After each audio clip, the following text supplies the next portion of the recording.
Mr. Tofvesson, welcome to our program. Thank you. First of all, Swedish, how does it called? Psychological Defense Agency. Sounds like from the James Bond movies, but let's be serious. We live in really difficult and serious time for Europe. Why did Sweden decide to put part of the work that I can say is coming from the intelligence service as a special agency? And that happened in January this year, so basically a month before war in Ukraine started. Yeah, well, first of all, in Sweden, we have a long history actually of psychological defense. We've done this for 70 years.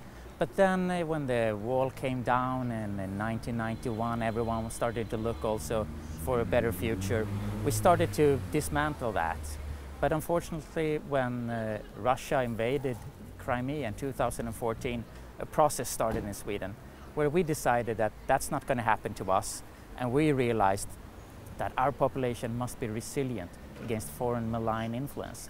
And yes, maybe it belongs in intelligence in some countries, but I would argue that what we're talking about here is disinformation targeting our population. We need to be transparent when we work with this. Then we need to have an agency that can be both a bit secret, but mostly transparent. You mentioned the word of the day. It's resilience. Someone is playing with our minds here and there, our life. If there wasn't a war, if there wasn't some malign foreign influence, to keep your sanity in a way, it's difficult for human beings of today. So can you, on some example, explain to us how this malign influence is being, let's say, exercised on our minds? Because we've been bombarded also with that, this is disinformation, this is Russia's influence, this is China's influence, they're influencing our whatever, media, social media. Give us a plastic example. Wow, that's tough. First of all, it's such a good question, and that we don't talk just about disinformation, because it can be deception, it can be propaganda, it can be anything. It can actually be correct information, but that is being amplified in a way that we don't see the full picture. So it's information influence. And the reason why this works is that we're vulnerable. Because who wants to believe in something that's not correct and that will actually have a bad effect on us? Well, it works because we're vulnerable. And the vulnerabilities we have is actually that we're not aware that there is a threat. So we trust our environment. We don't know about our own vulnerabilities. So we don't know when we hear something, it will make us upset and actually start us to think about and believe something that is untrue. The third thing that we lack is a toolbox. What do I do when I see disinformation or propaganda? How do I respond? For instance, I should never share that, and things like that. And the fourth thing is actually cooperation and collaboration. We need to do this together. We need to warn each other when we see disinformation or propaganda, so someone who's more vulnerable will get informed, and we need to help to counter this. So these four things: awareness about the threat, awareness about your vulnerabilities, a toolbox, how to handle it, and then work together. These are the things that you need to do and think of, and that is why it's working. And there's so much disinformation going around, or propaganda. Talking about the age that we live today, we live in the age of parallel realities, I might say. We live in age where people believe that the earth is flat. We live in the age when we have our bubbles on social media or wherever, where people who are basically always saying that our opinion is right. We are living in the age where the public discussion is being harder and harder. With all of this that you've mentioned, how can you build this resilience when these gaps are getting bigger and are so big in societies? Yeah, well, I would start with doing a good job. We need to start with trust. We need to make people believe in what they see when they see the correct things. So they start to compare that with that things that are incorrect, like that the world would be flat. It's preposterous. So first of all, deliver a good job, and that is up to the agencies, authorities, government, media, school, everyone. And when we have that trust, then we start to give people the toolboxes. And of course, one of the biggest things that's important is to have a strong narrative about what is correct. There are people out there, there are countries trying to feed us disinformation. In the same way, we need to put forward the correct information so people can compare. So being a bit aggressive in informing is an important tool for the whole of society. Let's talk about the current situation, Russia, Ukraine. Sweden had elections this year. Sweden applied for NATO membership this year. So huge tectonic things happened in your also public domain. How is Russia influencing debate, those issues in Sweden, but also in Europe, because you cooperate with your European colleagues? Yeah, they've been working for so many years doing this. We started to look at these issues already in 2014. They weren't that active towards Sweden then, but then we saw them increase their efforts since 2015 and increasing their efforts until 2016 and 17. Then it flattened out and it's been on the same level since then. And they've been doing this for quite some time. And what they are doing is they're preparing for a real campaign.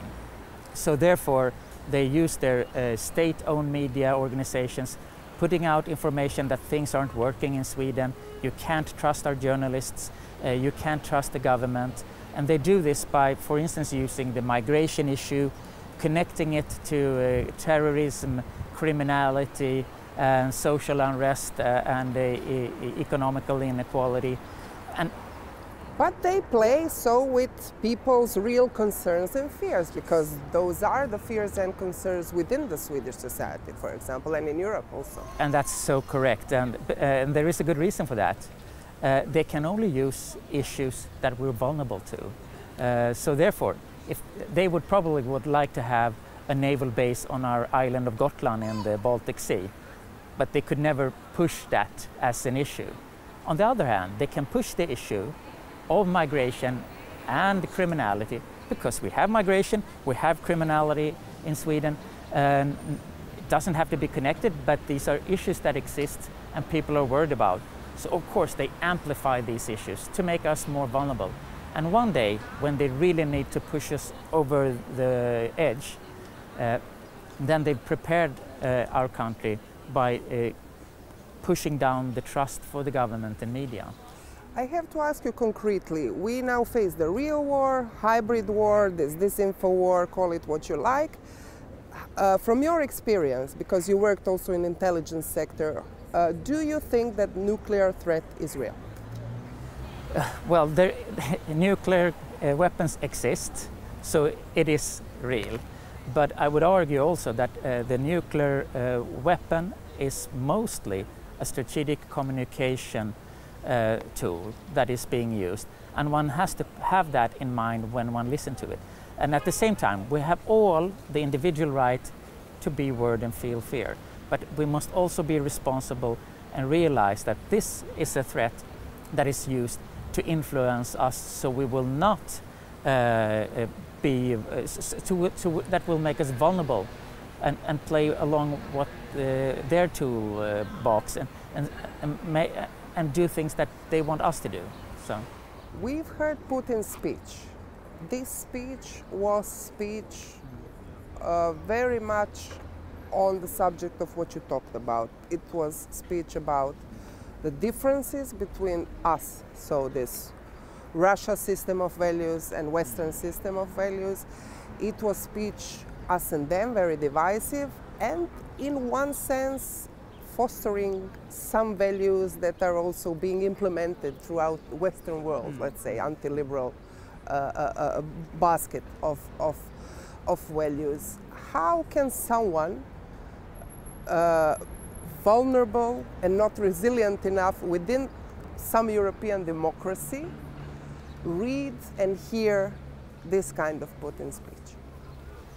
Well, I think it's very important to know that when Putin speaks, he does it to influence his own population and to control them. And at the same time, he is trying to influence us and control our behavior. And therefore, we need to know that that is the message. that he wants to control us. And therefore I believe that everyone needs to be responsible for their own worries, their fears, and actually take control and start also to checking what is correct here. Is this even a trustworthy message that he's sending? Your agency is a state agency, and you're doing a word for what you said, resilience of society. But how can you make a difference or a balance or a boundary between democratic mechanisms like journalism, media, NGOs, and the things that you do? Yeah, you're completely correct. We're a defense agency. We're protecting Sweden against foreign malign influence. We're not protecting Sweden against misinformation in our own country. And I would argue that if you have freedom of speech, you also have the right to be wrong in using your freedom of speech. Therefore, that is actually an ability we need to protect. So when we work with this, we do not look at our own population and the rumors going on in our society to see whether there are Russian, Chinese or Iranians there working in the background, because then we would monitor our own population using the freedom of speech and have the right to be anonymous doing this. Instead, our agency, that is a defense agency working with other agencies, we monitor foreign state actors and their proxies as they try to influence our country. And when they do that, we warn our population, we warn media, we warn the government what is going on. So for instance, we have training for media, we have information campaigns for the population, and we do special reporting to the government. How important it is to change, let's say, the concept of security in today's world. It's not just, this digital sphere, it influences democracies as such. And also we have something which is called human security in times of, climate change, whatever. We had an earthquake, forest fires and everything here. So how do we understand the concepts of security at all today? Well, it's almost impossible to do that. The world we live in is too complex. And I would argue that, first of all, as an individual, you need to stay with your toolbox and don't let your feelings and emotion be controlled by someone. If you start there, and at the same time, governments and authorities need to cooperate, especially with civil society and media, so we do this together, because it is really a whole of society approach, and no one can really have the full approach here. So we need to do it together. So it's more important to have a common cooperation approach when you do these things. It doesn't have to end with war. I would argue that the situation we are in right now is more of a conflict that might end in war, but mostly it is about countries trying to control other countries so they get ahead and make, how should I say, profits from our vulnerabilities and us being naive. Talking about emotions and naivete, I don't know the right expression in English, and talk about youth of today, TikTok generation, which is, we all know, Chinese media. We saw how much of an influence has Elon Musk on social media. How big targets are European kids, European youth? Oh, you can't measure that. I would. Why? Because the information environment is enormous and it's everywhere. And the thing is, the information environment you live in is your microcosm. And then you have someone walking on the side of the street living in another world. And so therefore that's impossible to measure really, and we've really tried to understand this. On the other hand, here the youth is the future, and if you are going to influence our society, our country, you need to build up a narrative so you prepare the population for perspectives. And that's why I'm worried when the foreign state actors are active in social media on TikTok or Facebook or Snapchat or Discord or wherever. And also what we're looking into now is actually gaming industry, because that is a parallel world where youth communicate to each other and countries actually, with youth in different countries, interact. but it's also, unfortunately, a place for propaganda and influencing. And they're important. Our youth is important. Talking about youth and talking about education, because understanding misinformation, disinformation needs some kind of, cognitive apparatus and contextualizations of the things around you. How important is education?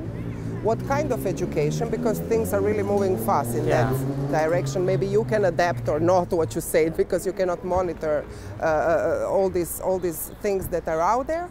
How can you train the trainers, teach the teachers? Are you going to kindergarten? Are you, what kind of media literacy? It's a, very popular theme at today. You create to catch up with this acceleration that we're witnessing. Yeah, me working for a defense agency, I would argue that my main job is not to come and talk about foreign state disinformation with kids.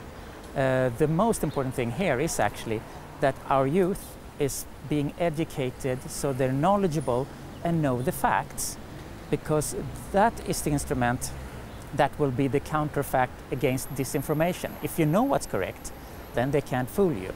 And so therefore education is extremely important there. And on top of that, when you know things, you also actually then need to know about how you check sources, how you operate in the media environment. What are the problems with social media? What are the problems with traditional media? And how does that work? And you need to know how your country works.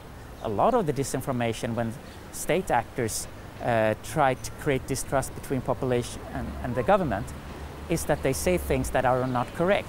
They are saying things that doesn't work in our democratic society. If we know how our democracy works, if we know the rights we have and we know the facts, then they can't fool us. And maybe for the end, I talked this year with one of your colleagues from this hybrid European center, which is in Finland, and he said, the new wars are the wars in our heads.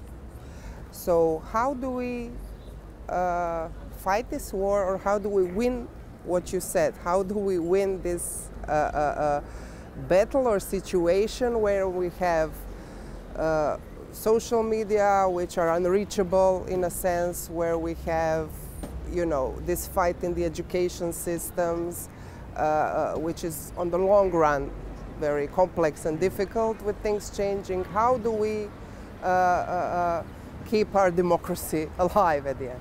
Yeah, and unfortunately here, I don't have a solution for Croatia. Every country is different. We have different vulnerabilities, we work differently, and we also have different levels of trust. So, but I would say like this, that we, working for the government, we need to be transparent and create trust among the population.